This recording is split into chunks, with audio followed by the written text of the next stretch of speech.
fighter jet no, cigar, tough-talking, cigar-chomping ex-Marine fighter pilot. That's right. That's the Wall Street Journal phrase. And global... Intellectually challenged. Website from. Just and is everybody's level of comprehension of English adequate? Yeah. I think so. Yeah. So. Thank you. Right. Next thing says it should be. We're all Americans. Stanley Fleet, I'm from London. I'm a video blogger. I talk about electric cars on the web. Okay, good. Well, you were amply served today, weren't you? Oh yeah, there was plenty of that. Amply. My name is Mark Seal. The automobile industry is facing desperate times with the collapse of the worldwide financial system, and I think a lot of people, including the U.S. government and of course the conventional U.S. media, jumped to the conclusion that this was a purely American problem and a purely American industry problem because we were at the front of the queue. We were the first ones that were hit. Meanwhile, we now see that our Japanese and European competitors in a very short time, as they run out of cash, will be in exactly the same situation that we are, because the Japanese companies are uniformly down 50 to 60% in terms of production compared to this time last year. Nissan published a figure that their global production is down 64%, their US production is down 70%. So these are levels where unless something is done, no automobile company can survive at production levels that are 40 to 50 or even 30% of a normal production level. It just can't work. So normally the world's banks would be there to provide loans, but the banks don't have any money either, which leaves the governments, which is a very difficult and painful way to get the money, and it comes with a lot of strings attached, where there will be a tendency on the part of governments to dictate what we can and cannot do, and what, in the extreme, even what kind of cars we should build, which is a very dangerous area to get into, because I think experience around the world has shown that directed economies where some central authority dictates what shall be made and what shall be sold is not a model that works really well. And I am afraid that as various governments get deeply into the automobile business, that there will be a tendency to prescribe to the automobile companies what they should make. And that would be, I think, a silly thing for governments to do, because it reduces the probability of them getting their money back. So I think the industry faces a very difficult time. I'm an optimist. I think General Motors is doing all of the things that we should be doing in a situation like this, which is cutting way back, resizing the company, getting rid of brands that we don't need or which have been a burden to us for a long time. And unless this crisis deepens, and if the crisis deepens, then all bets are off. I mean, then we are facing a situation that none of us are going to like, and the reach and scope of which we can't even assess. So let's hope that the policymakers of the world do whatever is necessary to prevent a further economic decline.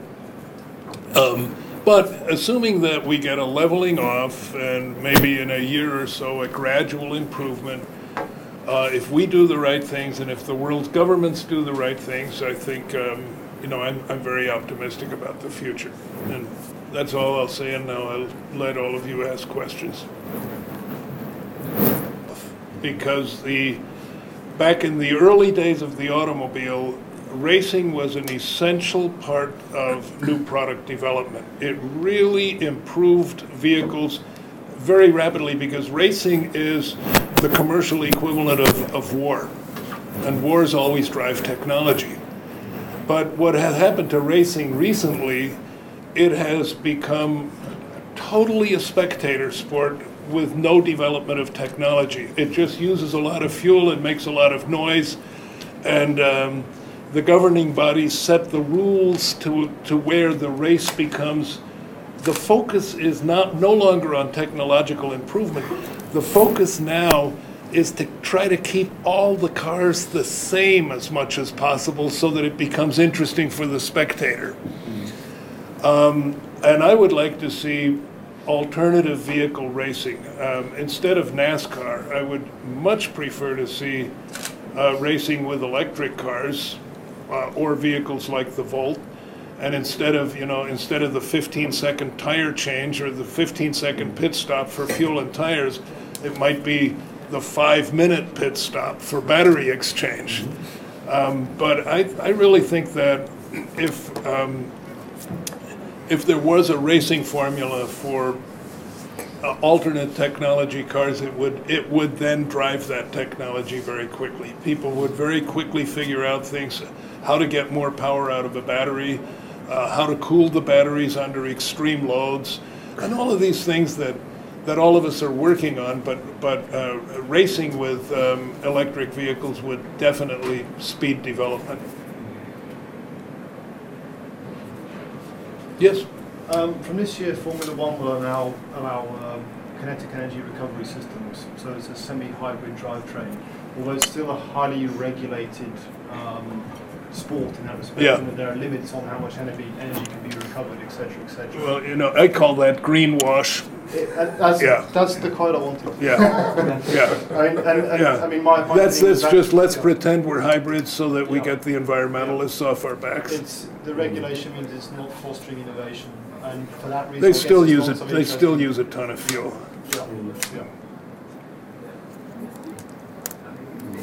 What about the Volt in the Ampere again? We heard from Mr. Weber that it will be produced for the moment only in the US. Are you rather conservative, like Ford was with the Mustang, and then all of a sudden the thing kicks off? Well, yeah. Look, we're conservative for two reasons. One, because of the high initial cost of the technology. Mm-hmm. For instance, only a very few manufacturers make electric motors, mm-hmm. and it's almost a cottage industry now. And it has not yet entered the mainstream of automotive volumes. So that when we look at these electric motors, they are insanely expensive. Now, we know that as we start producing hundreds of thousands instead of tens of thousands, the cost of those motors is going to come down.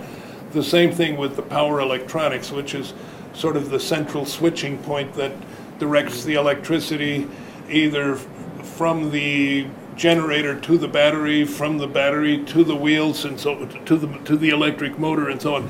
That's all very expensive. And then the battery itself is lithium-ion technology. All of the battery companies tell us that it's going to come down by a factor of 3, but right now the batteries are expensive. So the Volt and the Ampere are going to cost more initially than we would like. In the U.S., that will be partly compensated for by the fact that the federal government has announced that they will give a $7,500 credit to anybody who buys one. Plus, there will be some state credits in various states of $2,000 to $3,000. So I think for the Volt in the U.S., we can assume that $10,000 will be taken off the price through various government subsidies. How long governments can afford to pay everybody $10,000 a car is another question, but I'm not worried about that right now. I think our initial plans for the Volt are around $60,000 a year, and with Ampere, my guess is it could be several times that. But right now there is, and we could add assembly capacity very quickly because we have a lot of empty plants where we're not building other things. The British government has expressed great interest in having us produce the European requirements in England, and it's something that Carl Peter Forster and his team are studying. The problem is assembly capacity we can add very quickly. what we don't have is sufficient numbers of batteries, large enough. I mean, if we suddenly had a demand for 1 million volts a year, there's no way we could fill it. No way. We wouldn't be able to get the electric motors, we wouldn't be able to get the lithium-ion batteries, and we wouldn't get the power electronics. So this thing is going to ramp up slowly. Then you have to ask yourself another question, and this is the question that I always pose to the U.S. media and U.S. politicians to the extent that I can, is where is the incentive for the American public to buy an alternate fuel car that costs more when gasoline in the United States is once again at $1.80 a gallon?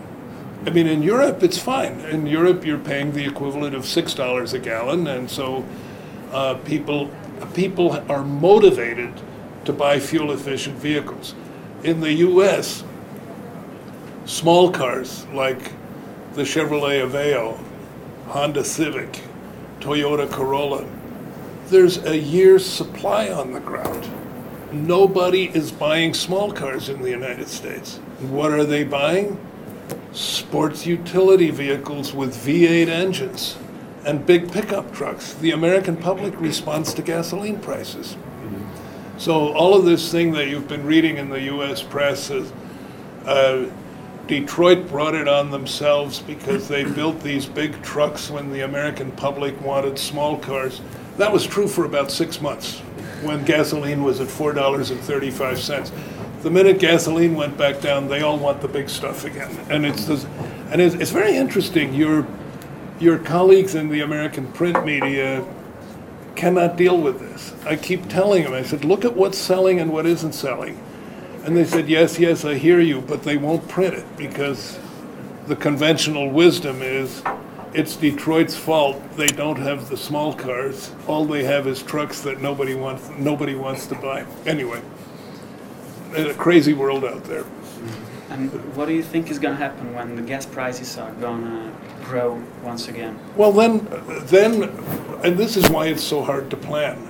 If somebody could tell me what the price of gasoline will be in 3 or 4 years, we would have a much easier time planning our product program. And frankly, with the government mileage and CO2 regulations that are coming out, we are going to have to build smaller, lighter, more fuel efficient, and at the same time more expensive cars. Because if you have to start using aluminum instead of steel, magnesium instead of aluminum, you have to do hybrid drivetrains across the whole product line, and you have to go to exotic technologies like rack-mounted electric power steering, electrified, partially electric brakes, and so forth. You can do all that stuff, and it saves fuel, but it adds to the cost of the car. So we're at cheap gasoline. Where's the motivation for the American public to buy these things that we are going to be forced to make? So we always say to Washington, wouldn't it be nice to put the American consumer into the equation? They said, well, Europe seems to be able to make fuel-efficient cars and sell them to people. I said, yeah, and their gasoline is between $6 and $9 a gallon. And they said, well, politically, no American politician, and no American politician of either party is ever going to vote for a fuel tax. So we're going to, unless the supply becomes tight, which it might. And you say, well, when is the supply going to become tight again? And I will answer you, tell me when the recession is over, and tell me when we will have economic growth again. But as long as we're in the situation we have now, with greatly reduced demand for natural gas, industrial production is way down. Plastic production, which is a huge user of petroleum, way down. As long as we have that situation, oil is going to remain cheap. But it should change by the end of 2010. When there are some economists that made predictions saying now that we're in a recession, a lot of investments that should have happened in the petrol industry are not happening. Yeah. And And then when oil picks up again, all of a sudden we'll have a very sharp rise. Yeah. Yeah, I've read that too, and it shows that the petroleum industry is even dumber than everybody says the automobile industry is. Because I said, well, what about planning ahead? I mean, if they know it's going to turn up, why wouldn't they make the investment? Well, they'll make the investment when the demand is there. I said, well, that's like us starting to develop cars when it's already too late, because we have a 3 to 4 year lead time, and so do the petroleum companies. So yeah, we could get this thing. This would be the worst of all possible worlds, where we have a recovery, sharp spike in oil prices, which triggers another recession. The oil prices go down again until we have another recovery, at which point we have another spike. I mean, that would be, you know, forward, back. That's no way to travel. I hope that doesn't happen, but I think there's a good chance that it will. I don't think the energy spike gets nearly enough credit in the current situation. Yeah, right. They It's all always on the credit get prices. off. They always get off. The energy spike it's had a lot always to do with it. it's always dumb old Detroit. That's everybody's favorite excuse for the current state of the world. Did anybody expect this huge crisis? No, that's my It point. looks I mean, like- look, all the people who, when gasoline in the U.S. suddenly went to $4.30, all of the really smart people in Washington and with the New York Times and the Washington Post sanctimoniously said, "Oh, Detroit should have known this was coming." I mean, everybody knew this was going to happen sooner or later. Why, of course the world is running out of oil. I mean, you mean these idiots in Detroit are the only people that didn't get the message? And as it turned out, nobody forecasted. I mean, there was not one single petroleum economist or general economist who foresaw, first of all, they didn't foresee the bank collapse or the subprime mortgage collapse. None of them, and in fact, I used to argue with our economists because I used to say, I don't like the way this smells, because we're not producing, as a country, the U.S. isn't producing very much, and yet we seem to be getting richer and richer, and we import everything from China. How does that work? And they said, you don't have a doctorate in economics the way we do. You don't understand. Let us, well, it takes too long to explain it to you, but don't worry, it's all going to be all right. And then it wasn't. And so, you know, sometimes common sense wins out over degrees and over doctorates in economics. But frankly, nobody saw it coming.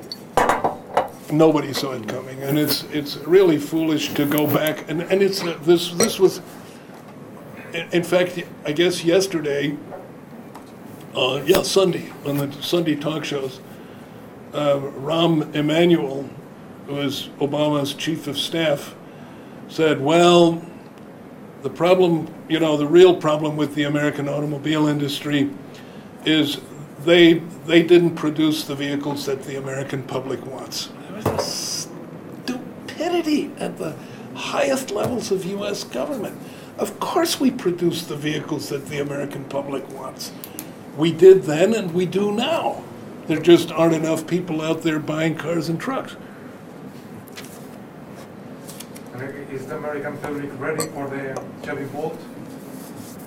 We're ready for it. Technically, the vehicle is going to be ready. I think it's going to be a substantial success, as will the Opel Ampera. And once again, it shows the benefits of global engineering and product development cooperation between the four regions of GM, being North America, Europe, Latin America, and Far East, where we kind of share the development. So the Volt was done in the United States, but other regions will have the benefit of that technology. They won't have to reinvent it. I think the Volt will be very successful. But again, it may wind up being more successful in Europe than in the United States because of the gasoline price. And you have a version for Australia as well? We haven't really talked about it yet, but obviously Australia would get a version, and they can sort of have their pick. Do they want the Chevrolet version or do they want the Opel version? My guess is they will pick the Opel version and put a Holden badge on it. Can you tell us a bit about Opel? I mean, I don't mean to ask uneasy questions, but in Germany, coming from a German media, there's a lot of talking about Opel and GM and what should happen next. Can you give us your view on it? Well, my view is that Opel is in difficulty for the same reason that the whole automobile industry is in trouble, which is a sudden collapse in demand. And under normal circumstances, they would get money from the banks, but the banks don't have it.